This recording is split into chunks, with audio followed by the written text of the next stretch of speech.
No mês de janeiro nós falamos aqui sobre perseverança, e eu já vi notícias e resultado de pessoas que se posicionaram. Perseverança é que mantém uma vida ativa. Há pessoas que não perseveram, começa uma coisa e desiste. Ele nunca conclui aquilo que começou.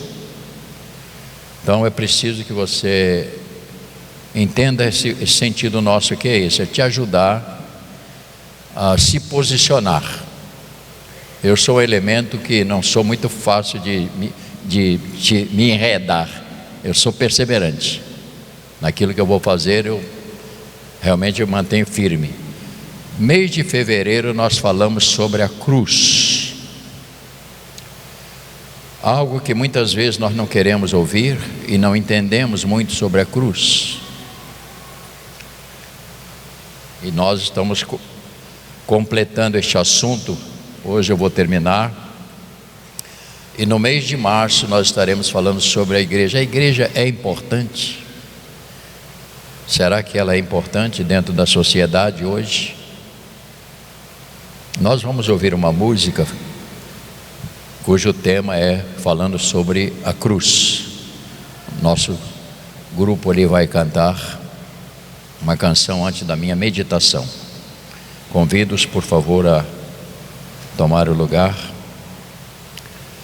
E depois nós vamos seguir com a mensagem e terminando com a Santa Ceia. Por favor.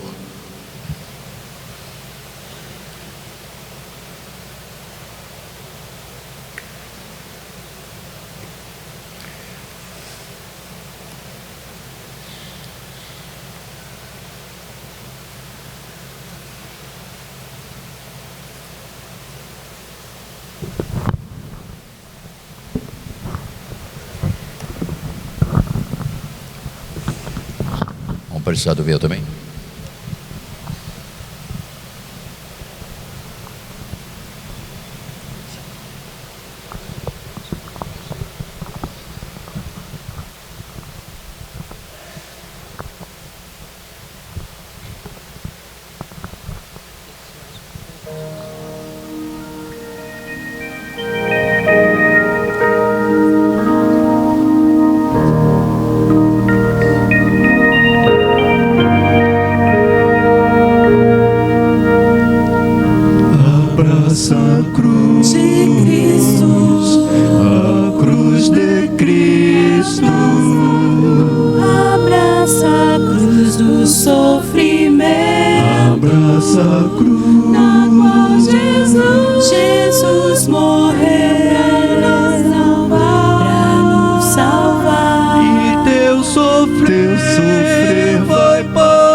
Ao lado do amor pleno que Cristo tem pra dar.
bom?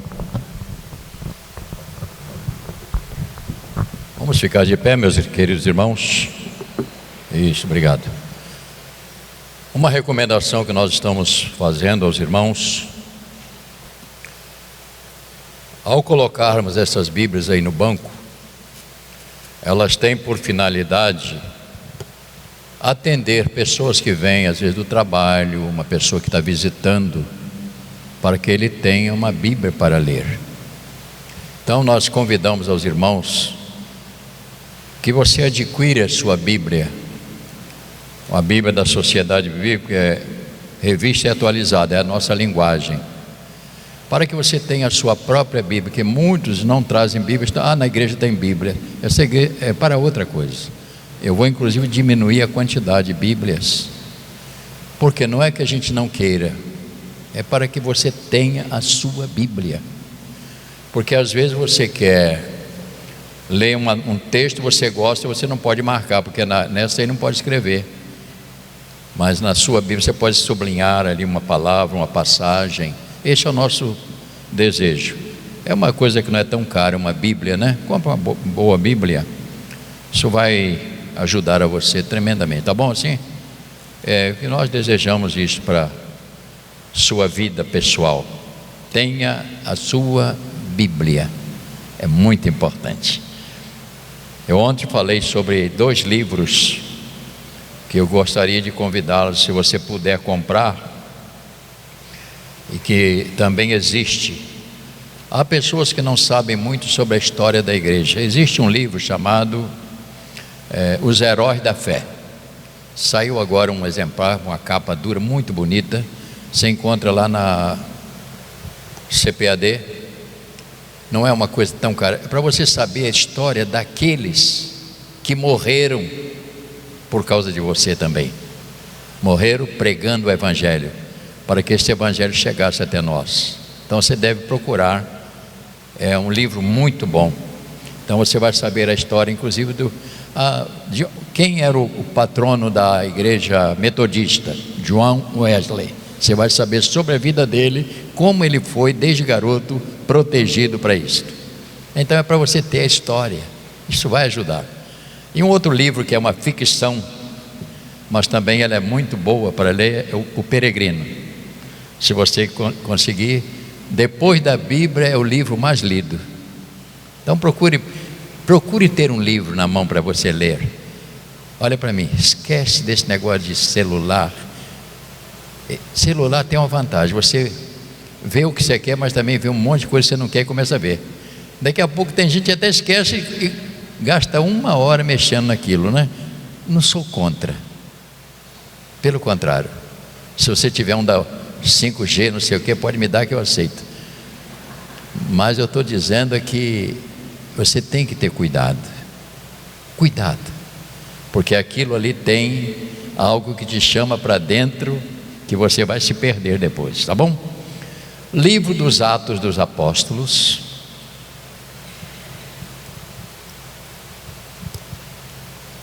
capítulo 1,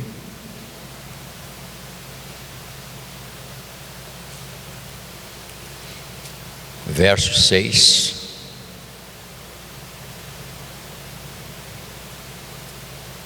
até verso 11.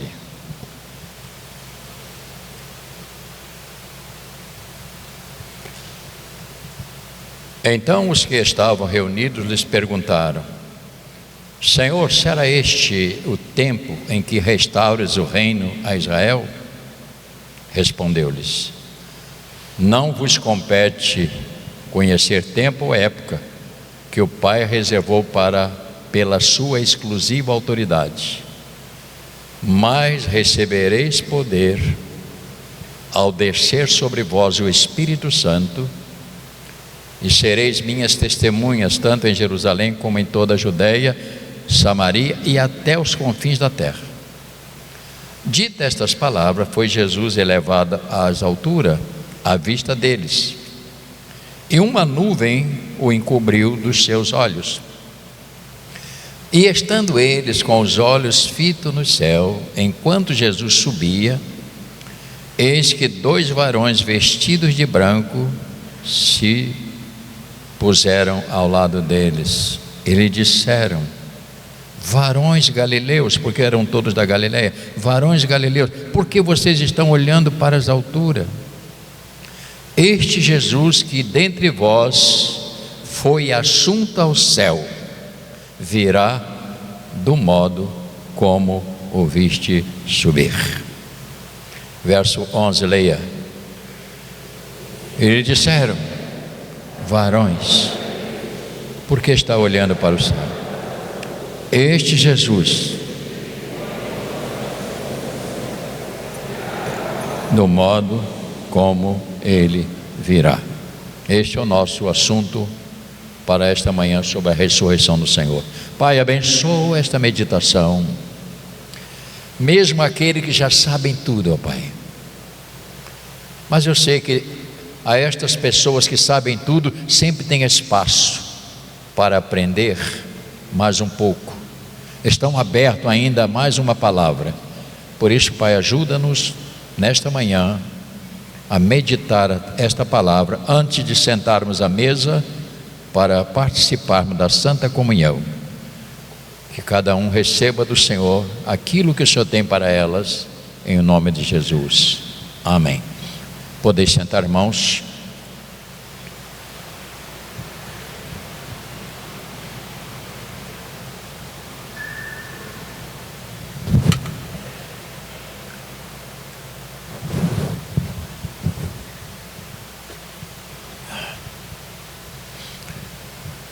A ressurreição do Senhor, se o Senhor não aparecesse novamente ressuscitado, ficaria uma dúvida enorme: será que aconteceu? Porque ele falou: depois de 3 dias eu vou ressuscitar. Mas e se ele não tivesse aparecido para ele, como iríamos acreditar? Então é primeiro para nós pensarmos, porque após 3 dias e 3 noites, no caso, agora é o momento que devemos ter bem claro para nós cristãos. Este período de 40 dias, ele é sumamente importante, porque este é o tempo que o Senhor precisou agora para preparar os seus discípulos para que eles pudessem dar início à igreja. Então esses 40 dias também ele não apareceu para os estranhos, apareceu para os discípulos. Foi uma convivência entre eles e ele fez toda uma preparação. Tanto é que você leu: e recebereis poder, permanecei na cidade. Versículo 8: recebereis poder ao descer sobre vós o Espírito Santo. Ele diz: vocês vão ficar em Jerusalém até que vocês recebam de mim a autorização para pregar. Eles não podiam sair pregando, primeiro tinham que esperar, porque o Senhor Jesus iria batizá-los com o Espírito Santo, encher do Espírito, para que eles pudessem pregar a palavra do Senhor. Então esses 40 dias foi muito importante na vida deles. Então foi o momento para os discípulos, porque até então ele era para toda a multidão, ele falava em todo lugar, mas agora o momento foi para os discípulos. Nós vamos depois mudar essa bandeja, que eu não consigo olhar para ali nem para lá. É por causa da minha altura, não é por causa da bandeja não. Então eu tenho consciência disso. Portanto, após a ressurreição, este momento com os discípulos teve como objetivo dizer a eles: tudo o que eu falei com vocês, e eu disse que iria ressuscitar, e este aparecimento foi de suma importância, irmão. Agora então vem a instrução propriamente dita para a pregação do Evangelho e como se preparar. Fica em Jerusalém, permaneça ali. Então vamos pensar no Evangelho de São Lucas, Todos os evangelhos falam de uma maneira um pouco diferente a mesma coisa, mas Lucas traz para nós uma palavra muito interessante aqui, porque ele tinha que dar testemunho da ressurreição. Você tem a Bíblia na mão? Tem. Se não tem, tem uns que têm a Bíblia no celular, tudo bem, eu não sou contra nada disso, mas eu queria que você, capítulo 24, verso 13. Então nós temos aqui testemunho que ele ressuscitou. Então, se você tem a Bíblia, pode acompanhar. Diz o texto: naquele mesmo dia, 2 deles estavam a caminho para uma aldeia chamada Emaús, distante de Jerusalém 60 estádios, e iam conversando a respeito de todas as coisas sucedidas. Quais? A crucificação, o que Jesus sofreu. E eles estavam ali então agora discutindo como é que foi isso, ele morreu e tal. E eles então aguardando, ficavam nessa expectativa. E iam conversando a respeito de todas as coisas sucedidas. Aconteceu que enquanto conversavam, discutiam, o próprio Jesus se aproximou e ia com eles. E os seus olhos, porém, estavam como se impedidos de reconhecer. Então lhes perguntou Jesus: que é isto que vos preocupa e que ides tratando à medida que caminhais? E eles pararam, entristecidos. Um, porém, chamado Cleopas, respondeu, dizendo: és o único, porventura, que tendo estado em Jerusalém, ignora as ocorrências desses últimos dias? E aqui Jesus se declara a ele, para que eles pudessem ter certeza que houve a ressurreição. Ele se declara. Agora eu quero que você entenda o seguinte: Jesus voltou com o corpo de glória. Vamos ver mais à frente agora, para que você possa gravar. Verso 36. Jesus aparece agora aos discípulos. Falavam ainda estas coisas quando Jesus apareceu no meio deles e lhes disse: paz seja convosco. Eles, porém, surpresos e atemorizados, acreditavam estarem vendo um espírito. Mas ele lhe disse: por que estáis perturbados? E por que sobem dúvidas ao vosso coração? Veja as minhas mãos e os meus pés, que sou eu mesmo. Apalpai-me e verificai, porque um espírito não tem carne nem osso, como vedes que eu tenho. Dizendo isto, mostrou-lhes as mãos e os pés. E por não acreditarem eles ainda, por causa da alegria, estando admirados, Jesus lhe disse: tendes aqui alguma coisa para comer? E eles apresentaram um pedaço de peixe assado e um favo de mel, e eles comeram na presença do Senhor. Então, a seguir, Jesus começa a falar com ele sobre o trabalho que teria que ser feito. Verso 44, vamos ver o que está escrito ainda. A seguir, Jesus lhe disse: são estas as palavras que eu vos falei, estando ainda convosco. E importava cumprir tudo que de mim está escrito na lei de Moisés e nos profetas e nos salmos. Então lhes abriu o entendimento para compreenderem as Escrituras, e lhes disse: assim está escrito, que o Cristo havia de padecer dentre os mortos e no terceiro dia, e que em seu nome se pregasse arrependimento para remissão de pecados a todas as nações, começando de Jerusalém, e vós sois testemunha dessas coisas. E aqui nós temos: eis que envio sobre vós a promessa do meu Pai, permanecei na cidade até que do alto sejais revestido de poder. Aqui tem a marca que é o início da igreja. No verso 50, então, os levou para Betânia e, erguendo as mãos, os abençoava. Aconteceu que, enquanto abençoava, ia se retirando deles, sendo elevado ao céu.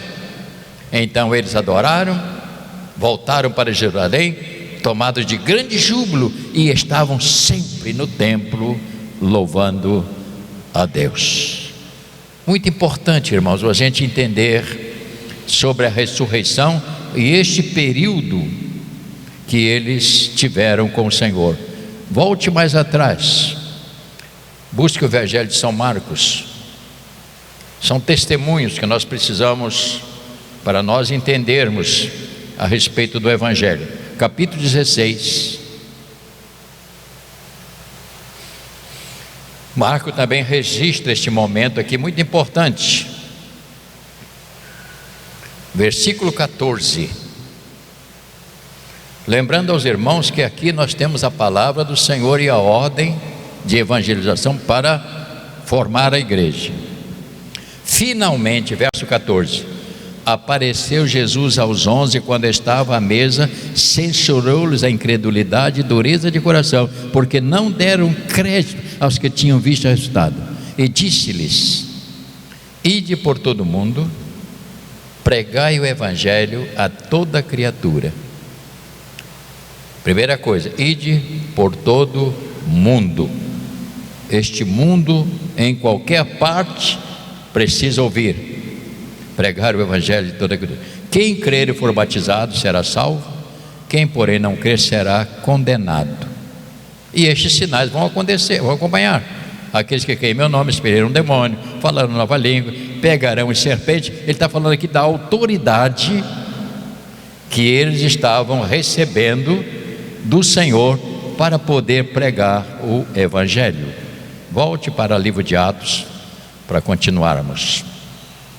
Portanto, quando o Senhor apareceu aos 11, Marcos registra também no seu evangelho, ide pregar o evangelho. Embora, irmão, vemos que o mundo não dá importância ou a mínima para o evangelho. Você veja que o mundo, quando eu falo mundo, a nossa sociedade, ouça, a nossa sociedade que vivemos hoje não dão a mínima para o evangelho, e até zombam, criticam. Eu quero que você entenda, eles não dão importância, ouça, mas o evangelho tem um poder de salvar e condenar. O evangelho salva, mas o mesmo evangelho que salva, ele condena, porque tem que haver esses dois espaços. Portanto, este evangelho, ele tem esse poder de salvar e condenar. Não podemos ver o evangelho, irmãos, de uma maneira tão simples. Não é assim que funciona. Eu estou dizendo aqui, o evangelho é uma lei divina. Só ouvi 2 amém. O evangelho é uma lei divina. Ninguém vai escapar desta lei divina, ninguém, porque esta lei é para governar e chegar até o final a ver a sentença. Não é assim que acontece nos julgamentos? A lei é invocada, tem a defesa, tem aqueles que lutam para libertar, mas no final tem um juiz que vai dizer a sentença. Por que ele fala? Porque ele é o responsável pela lei. O juiz é o responsável pelas leis. Por isso que ele tem aquela toga sentado no seu lugar ali. Portanto, é importante você ver. Chegamos então ao momento quando o Senhor se despede dos seus discípulos e volta para o trono da sua glória. E ele deixou uma promessa. E quando eu li isso aqui, irmãos, eu gastei um tempinho sozinho lendo isso, eu fiquei muito assim, tocado. Volte para a leitura novamente de Atos, capítulo 1. Ele agora volta para o céu e ele reúne aqui os seus discípulos para despedir e dizer: eu vou voltar para o meu lugar de onde eu vim. E diz assim: e estando eles com os olhos fitos no céu, verso 10, Jesus subiu, e eis que 2 varões vestidos de branco se puseram ao lado deles. Olha para mim no instantinho. Quando Jesus nasceu, quem foi que apareceu a José? Desse lado aqui que todo mundo conhece a Bíblia, Bessa. Quem foi que apareceu a José? Um anjo.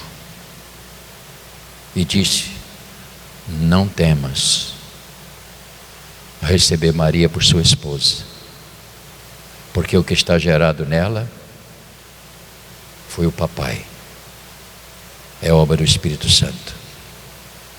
Portanto, o nascimento de Jesus,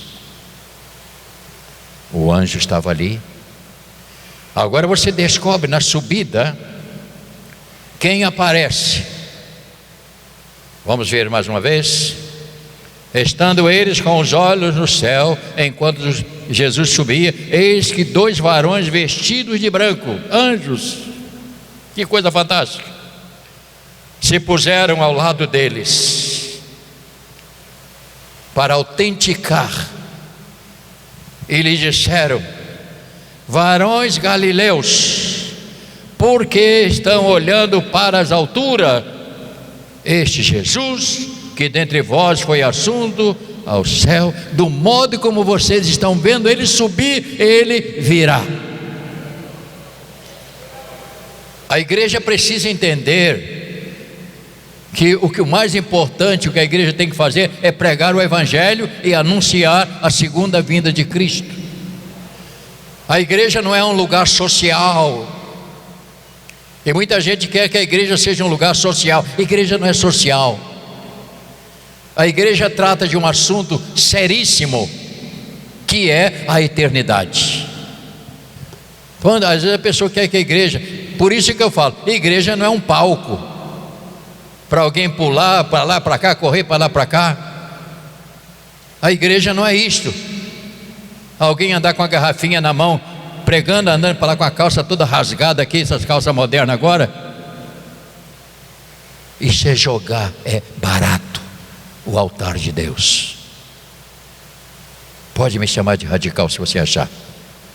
E alguém vai dizer: quem prega não é a roupa diz quem você é.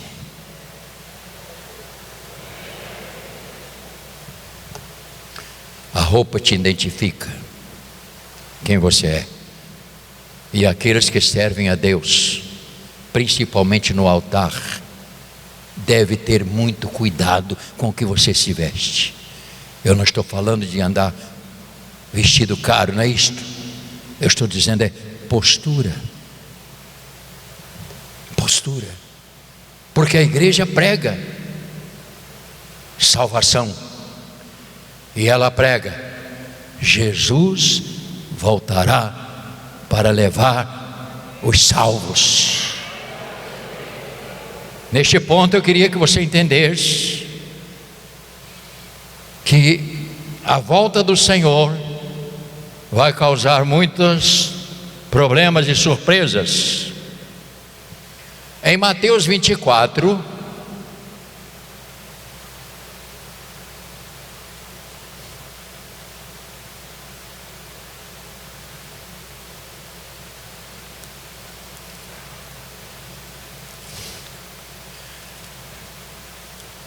irmãos, isso é para nos alertar.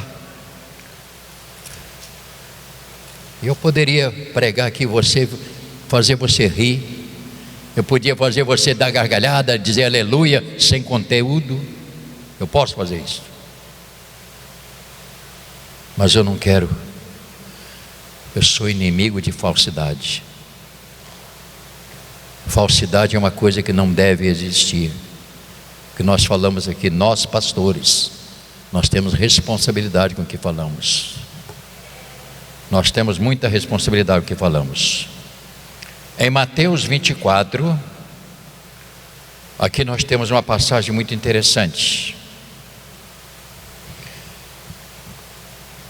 Verso 27, porque aqui nesse texto fala também da grande tribulação e que vai acontecer, e alguém diz que a tribulação ainda vai acontecer quando Jesus voltar. Ele vai vir com a igreja, vai reinar mais 1000 anos, e isso aí é falácia, isso não tem apoio bíblico, e a Bíblia não é para catar versículos. A Bíblia, ela tem um conteúdo que a gente precisa entender. Isto é muito sério. Como será a vinda do Senhor? Será que ela vai dar tempo para alguém ainda se preparar? A Bíblia diz que não. Mateus 24, verso 24 diz assim: porque surgirão falsos cristos, falsos profetas, operando grandes sinais e prodígios para enganar, se possível, os próprios eleitos. Vede que vos tenho predito. Porquanto se vos disserem, eis que ele está no deserto, não saiais, ou ele no interior da casa, não acrediteis. E aqui no verso 27 nós temos a chave: porque assim como o relâmpago sai do ocidente e se mostra até o ocidente, sai do oriente e se mostra ao ocidente, assim há de ser a vinda do Filho do Homem. Irmão, será uma tragédia. A vinda do Senhor será uma tragédia para os não crentes. Apocalipse capítulo 1. É só para você entender.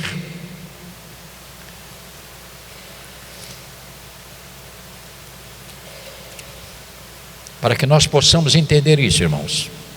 Apocalipse capítulo 1.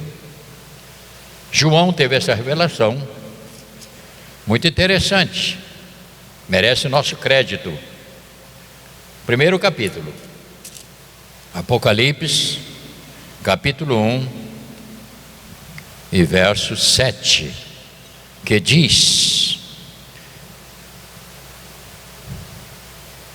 verso 7, leia: eis que vem com as nuvens, todo olho verá, até quantos o traspassarem, e todas as tribos da terra se lamentarão.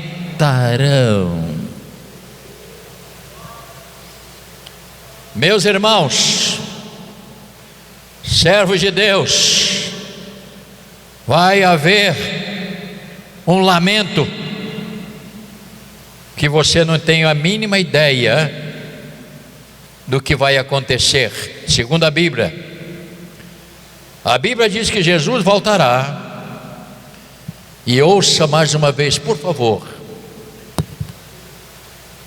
ele não voltará para os incrédulos. Ouça, Jesus já veio para os incrédulos. De que maneira? E este evangelho será pregado em toda a parte do mundo. Para quê? Para que não haja desculpas de dizer que não tinha ouvido. Eu nunca ouvi. Então, a segunda vinda do Senhor não é mais para os incrédulos. Os incrédulos, a Bíblia diz que vão ver o grande acontecimento, mas os incrédulos não contemplarão o Senhor. Só os salvos contemplarão a presença do Senhor, porque eles serão atraídos para as regiões celestes. para habitar com o Senhor por toda a eternidade. Portanto, cabe a mim e a você pregar o Evangelho. Volto a insistir. Lamentarão pessoas quando vê essas coisas acontecer. Por que eu não aceitei? Porque bem que falaram comigo. Não adianta reclamar. Já está posto o machado à raiz da árvore. Toda árvore que não dá um bom fruto, ela é cortada, é jogada fora. Portanto, a vinda do Senhor é coisa extraordinária.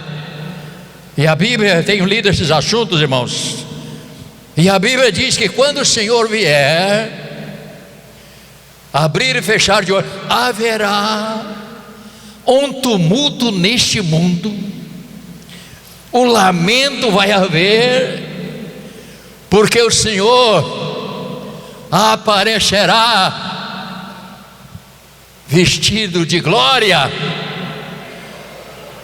seus anjos com eles, e todos os salvos que foram antes retornarão com ele para um grande banquete. Será uma festa gloriosa, e ali entraremos para estar com o Senhor por toda a eternidade. Mas a pessoa incrédula que não aceitou vai lamentar e nunca mais poderá ver o Senhor, porque o Senhor só será para os salvos. Esta é a razão da nossa insistência em pregar o Evangelho, porque há pessoas que estão pensando: isso é bobagem, sai dessa, Maria, fica acreditando nessas mentiras não, que você vai sofrer. Temos que entender isto. Ele virá na sua glória, com ele uma multidão dos santos que partiram, e toda também aqueles anjos vêm com ele, uma multidão, e o mundo vai ver, abrir e fechar, vão ver, mas não poderão entrar, porque só entrarão lá os que lavaram as suas vestiduras no sangue do Cordeiro. Isso é sério. Isto é sério. E a igreja, infelizmente, eu vejo igrejas pregar: você tem que vir para a igreja que você vai ter casa na praia, vai ter carro novo, vai ter não sei o quê. Isso é negociar barato um evangelho que custou o sangue de Jesus Cristo. Isso é negociar algo sério por um tostão, como que o evangelho fosse para atender aos preguiças, aqueles que não querem se curvar diante do Senhor. Ele virá. Portanto, meus irmãos, a mesa do Senhor, ela estará posta aqui até a vinda de Cristo, porque quando Ele vier, o banquete, como disse Jesus: beberei novo convosco no reino do meu Pai. Então vamos aproveitar hoje, porque o dia que Ele vier, acabou, jogo encerrado, vitória de Cristo e derrota dos perdidos que não aceitaram Cristo como seu Senhor. Portanto, Ele não virá segunda vez para os incrédulos. Há um grupo de cristão que diz o seguinte: que Jesus vai deixar a igreja lá, Ele vai voltar, vai reinar 1000 anos em Israel, todos os judeus na parte do mundo serão atraídos para lá, e finalmente eles agora vão aceitar. Para um cara inteligente como eu sou, irmão, não dá para enganar. Eu sou um cara inteligente. Quer dizer que Jesus vai ter que voltar? E eu perguntei para esse camarada, eu queria que você me dissesse o seguinte, porque antes da morte dele, ele falava com todo mundo, o corpo era humano. A pergunta é, e lá, que corpo que ele vai lá? É o corpo glorificado? Este corpo que nem os discípulos reconheceram? Como é que ele vai voltar para falar? E a pessoa não tem resposta. Vamos servir a Deus. Sirva a Deus de paixão. Sirva a Deus por amor. E aguarde. Ele voltará.